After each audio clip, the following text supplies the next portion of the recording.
Bismillahirrahmanirrahim. Assalamu alaikum. Welcome to this lecture about natural language processing, which is the chapter 22 in in the book Artificial Intelligence: A Modern Approach. Well, this chapter is very interesting, and actually it's just an introduction to natural language processing. And what we're going to be talking about is, after introducing the topic, is to talk about the different type of applications of this natural language processing and the basic pre-processing that we can do with it. And we talk about different language models, the Ingram model, test classification, and we talk how to evaluate those models. So, what is NLP? NLP is a branch of computer science, of course, and more specifically of AI, that is concerned mainly about developing applications or systems that will allow computers to understand, between double quotes, of course, and manipulate the text and spoken words and communicate in a way like human beings do. Now, there are a lot of languages, human languages. When we talk about natural languages, it's different from a language, because language includes also programming languages. But when we talk about natural languages, we talk about the English, the French, the Arabic, all those natural languages. That's to differentiate between them. So any language in general, actually, they have some kind of a set of rules, because it's not a finite set of elements. You cannot have like the same thing happening. You cannot count what is possible, what are the different components of a language, and then you list them, and that's it. Because there's so many variations that are possible. Just think about programming, for example. For programming languages, they allow you to do a lot of infinite number of programs, and each program can be different. But they have a set of rules that governs them, and this is this thing what we call the grammar. And this grammar defines how these programs are constructed, and the semantic is actually the meaning of these elements that we're working on. I mean, when we talk about the a programming language, so we defined the rule of, for example, 2 plus 2, which gives you 4. So that's the meaning that this statement, or 2 plus 2, gives you something, and that's the semantics. However, what is interesting is that, and this is going to bring back some of the memories about when we're talking about probabilities in the previous chapters, these natural languages are basically best described by using some probability distributions on these language expressions, and this is what we call the language model. And there are a lot of these different type of models that are available. When we talk about some of them, and there are some of them that can be interesting how they work, because it at first might seem like it's kind of hard to make it work, but it does work with probabilities, because at the end you'll see it's all about estimation. So natural languages are actually large and ambiguous and continuously changing, and that's adds up to the difficulty of trying to model them, model a language on them. So it's kind of a tedious task, but it's possible. We'll see how researchers have came across different ways to address those challenges. And there are different type of applications of this natural language processing. Some basically probably from this speech recognition when you were dealing with the Google Assistant or Siri or Cortana from Microsoft. But there are also different type of classification that is done by natural language processing to detect a spam versus a non-spam, which they call a ham, but I prefer non-spam. Anyways, so when you try to categorize or a genre categorization, when this text, is it a news article, a scientific article, or is this an email, etc. Also for spelling, when it autocorrects based on the words that are typed, we can find a way how to correct them by doing some kind of analysis of the probabilities of these words from happening and things like that. Information retrieval, like search engines, and translation. There's Google Translate that you may know, but also Alta Vista, Babelfish. This is something that was one of the precursors with the machine translation. Question answering, etc., etc. There's a lot of different applications, but these are the main ones that you may have had some to deal with. Now, there's all these type of language models deal with some sort of preprocessing, which there are different types, but anyway, these are some of them. Tokenization, when you have a set of different a sentence that you have to split into different words, and each word to be separated, and how we know which word, basically by looking for spaces. There's also the stemming, which transforms the word into its root form, as you can see here, and or lemmatization, which actually reduces the word to a form that exists in the language, which is called the lemma. So all these are change, but the stemming will just take whatever it's the minimum that can work. We take off the rest. It will result in an incorrect form, but it gives you like what's the base. Anyways, there's also some stop words that are removed, and some putting everything in lowercase to generate when you would like to do some calculation of probabilities. For example, you would like to take all the words that even they are capital or capitalized or non-capitalized. You would like to get them calculated as such, or not. It depends on what you're trying to do. So, for example, if it's about autocorrection, the capital letter and lowercase will need to be, taken into consideration if you'd like to. If it's the start of a sentence, you want it to be capital. So this, anyways. So this depends on what type of context you're working with or you're working on. Then you'll use some sort of preprocessing. And let's talk about the language models now.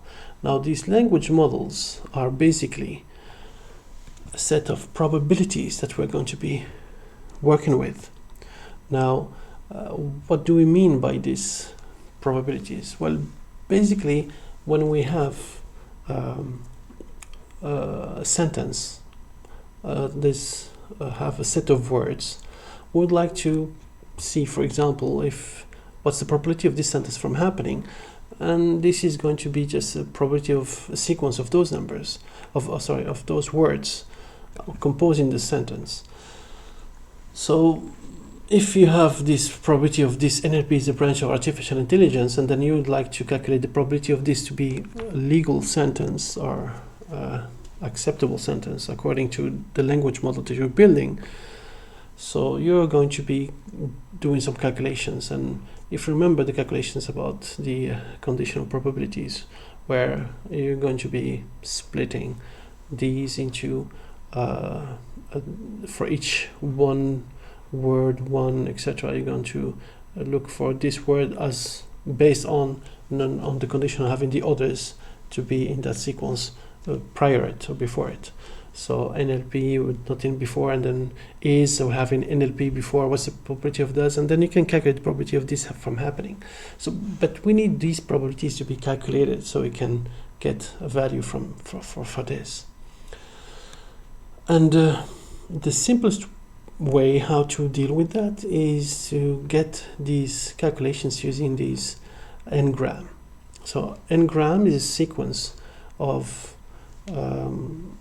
letters or words or different type of other syllables or different type of units that you group together. For example, if I say it's a a unigram. Unigram is just one. You just take each word separately from the others.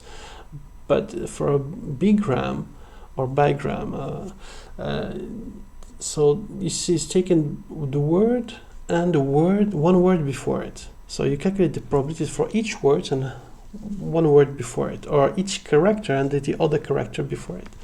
And the same thing for the trigram is going to be like the word and the two characters before it, or two words before it.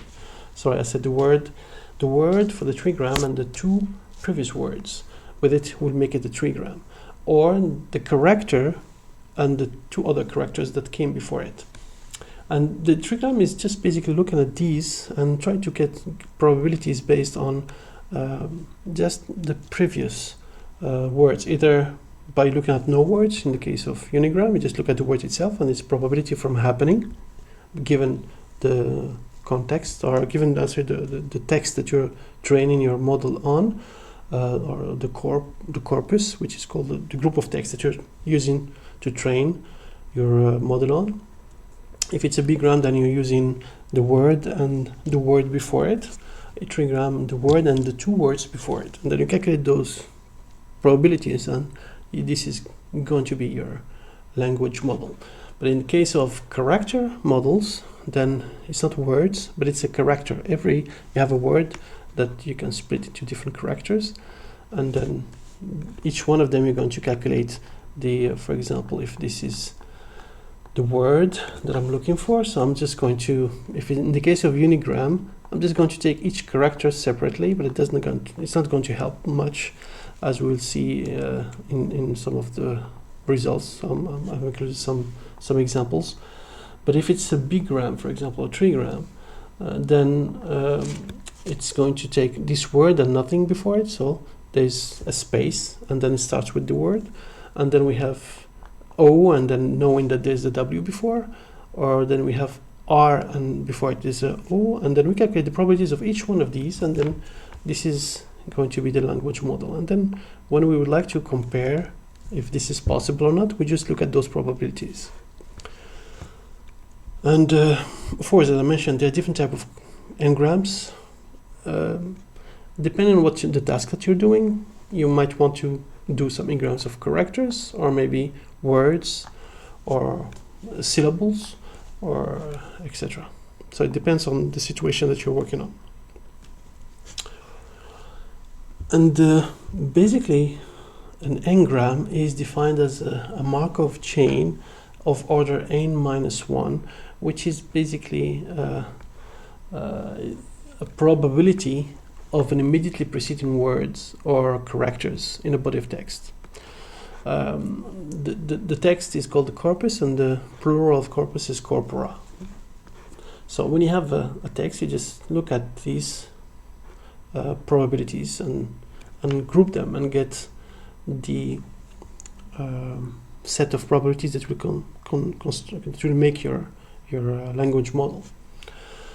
Now, to calculate the probabilities, actually, it's kind of a tough part, because if you'd like to calculate the probability of something from happening, and not only it depends on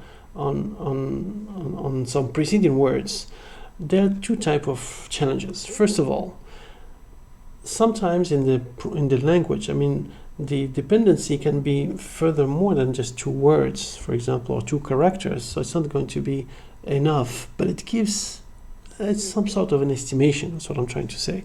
So this whole language model building is just trying to get an estimation, because first of all, you cannot get the probabilities to be calculated. You're just not going to be count whatever you have and divide it by all the possibilities. You just have a set. Your corpus, your group of text that you're training on, is not all what is possible to be existing in the language you're trying to work with. So it's just a subset of the language. That's what's possible with the language, and then you train your language model on, which means that you may not be able to just count and divide to get the probability, because there are too many possible sentences. So what we need to do is some kind of approximation. So that's the idea. The probability of a sequence of words for happening, or a sequence of characters from happening, is just an approximation of a word given 1, 2, or 3, or whatever, how many words prior to it, preceding it. And that's the idea of the big gram, 3 gram, 4 gram, or 5 gram, and so on. So that's the idea. Let me erase. So at the end, we would like to just get some kind of estimation. We know that this estimation is not going to be always accurate, but it gives us estimation. Why is it not going to be accurate? For many reasons. First of all, the training is not going to be able to train on all what is possible, and also, even now this context that we're taking with the big gram or 3 gram, etc., we're not taking into consideration the language, where we can have some kind of long distance dependency, where the word that we're looking at depends on not only the one before it or the 2 before it, but maybe the 10th before it. Not all the time, but in some cases. So that's why it's just an estimation, but it does a good job. It does. I mean, it leads to some good accuracies on results. Well, this is an example of how to calculate. For example, for the big gram, when you have, these are the sentences, and this is how we encode them, just to mention that this is the start of a sentence and this is the end of a sentence. And then in the case of big gram, we just look at the word and the word before it, and then we calculate what are the probabilities from happening. So if this is a corpus, this is the type, if this is the corpus, then this is what we get from the probabilities that we can have, just to give an example of calculations. However, you get it, when we have big text, it's not going to be easy to just do that.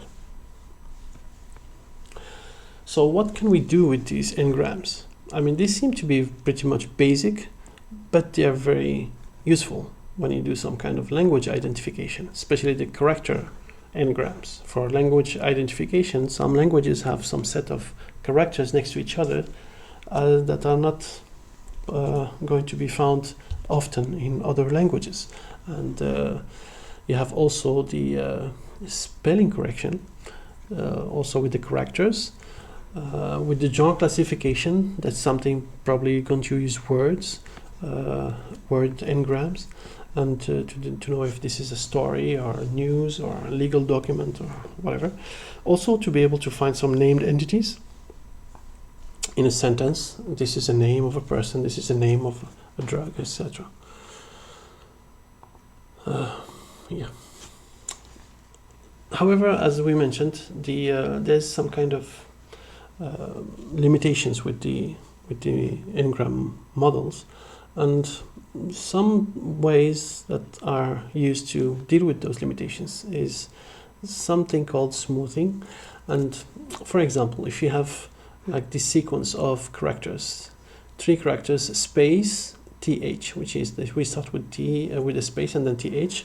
If we look at the English corpus, it's almost about 1.5% of all 3 grams that is possible. You can just find that it starts with space and th. However, the h, t, and before it a space is kind of very, very uncommon. So it might have some kind of zero probability, or maybe a very low probability. So this is very uncommon. However, it's possible to have it, something like HTTP, for example. So then for these that have 0 or close to 0, very small probabilities, then this smoothing of Laplace, which is from the 18th century, and it's also called the add-1 smoothing, which just adds 1 to try to avoid the issues of having a 0 or very low probabilities. And it works also in the way that also it makes an assumption that if you can have for example, a random Boolean variable that has always been false for n number of times, then you can estimate the probability of being true to be this kind of calculation, 1 divided by n plus 2. And this gives some kind of interesting results to try to address those issues. However, it's not really always working good.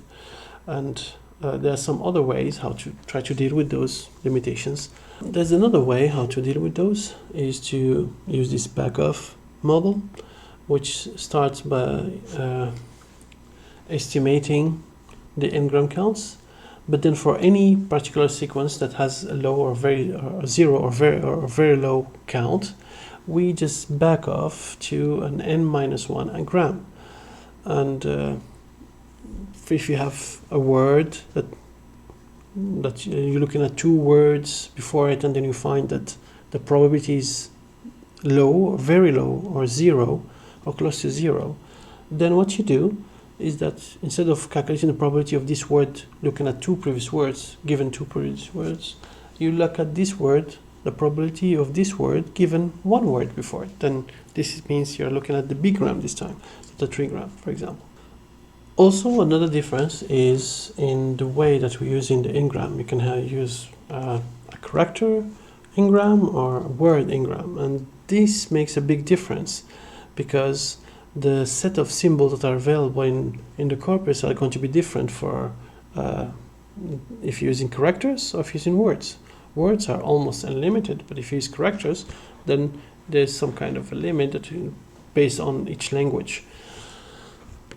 So when you have words and then in your training corpus you have something that doesn't exist, for example a word that is new, that has been introduced recently, or maybe just in the text that you're used in your corpus to train your language model, you did not have that word used in it.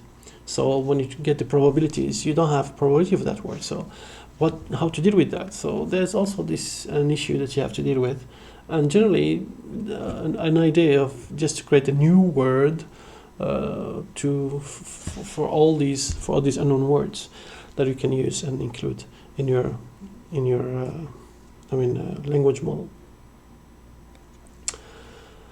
Let's talk about now another way how to deal with those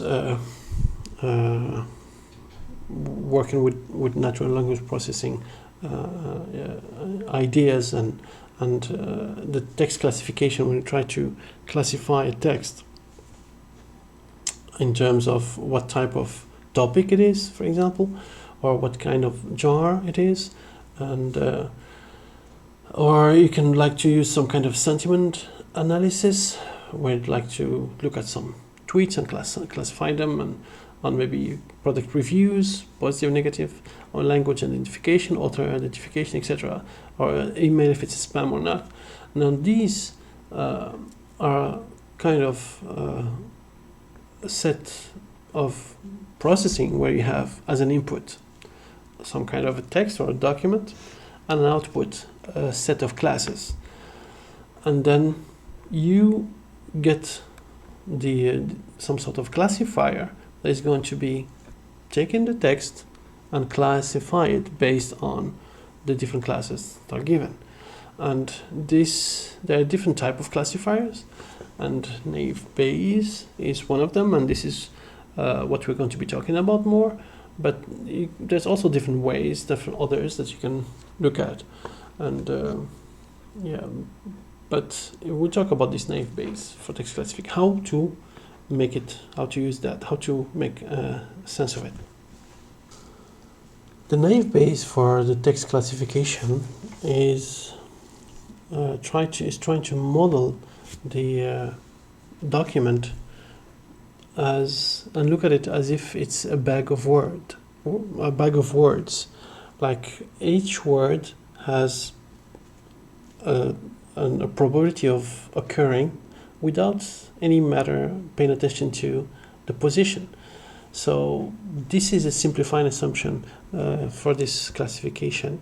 Assume that the position doesn't matter, and then assume that the features probabilities are independent of the class, that these are the category, that that they're going to be in. So that's an issue, actually. It's simplifying because it makes it simple to deal with. However, there's an issue with this, because especially with the position being lost, the order of the word doesn't matter anymore. However, this is not how usually it works, but this works for some special cases. And what is expected is that some of the words that are not being seen during the training will always be zeros, and then the same solution that we have seen before. We just do this Laplace smoothing, which is add 1, and then we solve the problem with these probabilities to be zeros. And the training of these naive-Bayes model text classifiers, is to get a unique word from the vocabulary and then calculate the prior probability for each class based on the documents in the class and then how many documents, and then get a single document, text, containing all the documents in this class, and then you calculate the likelihood of the probability of that word given in a class. And then you do this smoothing, and that's how you can get probability of these to be from a specific class or not. Now, how to evaluate the different language models? Because first of all, there are many. Which one should be choose is kind of different, and there's no like one rule that applies to all. However, there's some situations or different context that you, based on what you're working on, that some of these are going to be more interesting to use than others.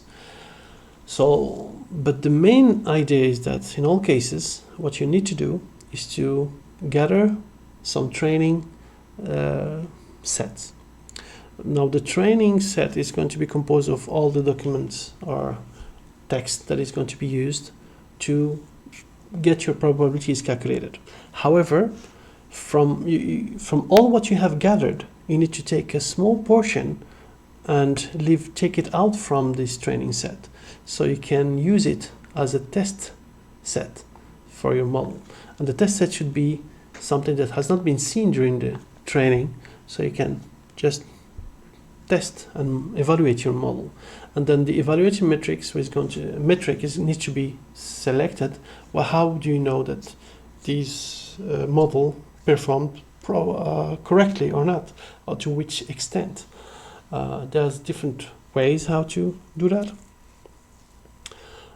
But anyways, the idea is that if you have a big set of data that you're going to use to train your model on, you take a part. I'm showing that it looks like the quarter, but it's not. It doesn't have to be like 25%. You just take a portion of it, and I don't know how big the portion is. It should be enough to be able to test your model, depending on how big is your training data. So if you have a big training data, generally this is what you want with these statistical and probabilistic models. You would like to have a lot of data and to be able to have a good accuracy. And the accuracy, there's a lot of different metrics. One of them is the word error rate, so how many words got wrong, or especially for the speech recognition, this word error rate is very popular. But for others, it can be task specific, and did the correction has been happened appropriately, or did the translation done properly, and something like that, or to which extent. And for example, you can then do this task-specific metric by looking at language identification, for example, how accurate it was, etc. And then you can just also have some kind of task-independent model of the language quality, like looking at the probability assigned to the validating the corpus by the model. However, when you have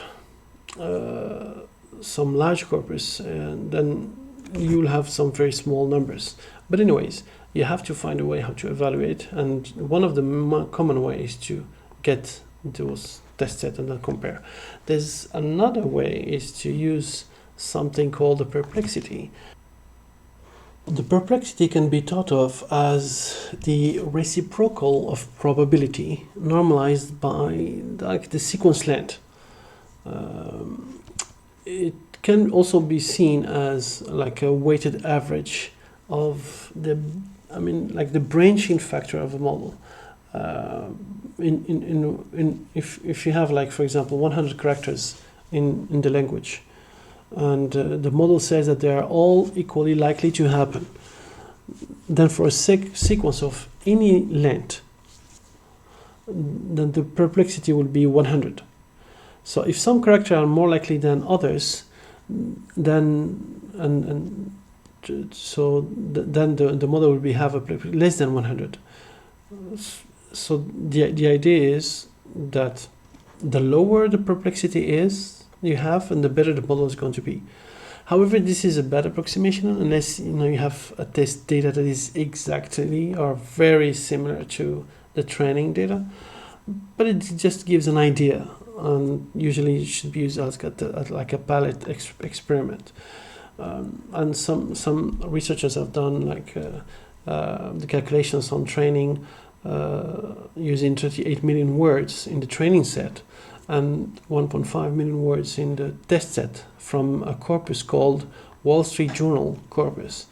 And when they did different models using unigram, bigram, or trigram, so they have different perplexity. And as you can see, the perplexity goes down as you use a higher number of in the ingram, which makes sense actually. And generally, you can have 4 grams as well, or 5 grams, but the 3 gram generally is the very popular choice among researchers to find the sweet spot, not to take too much computation time, and also to find something that is acceptable.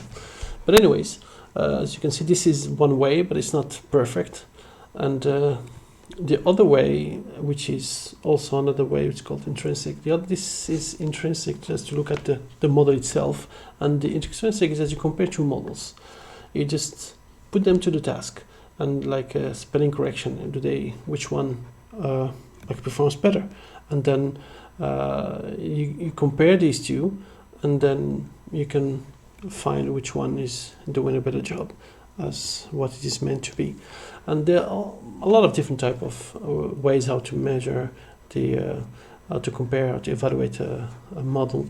And there's something called the precision, the recall, the F measure, and there's also, as I mentioned, in different applications, also the word error rate or accuracy. There's a lot of different kind of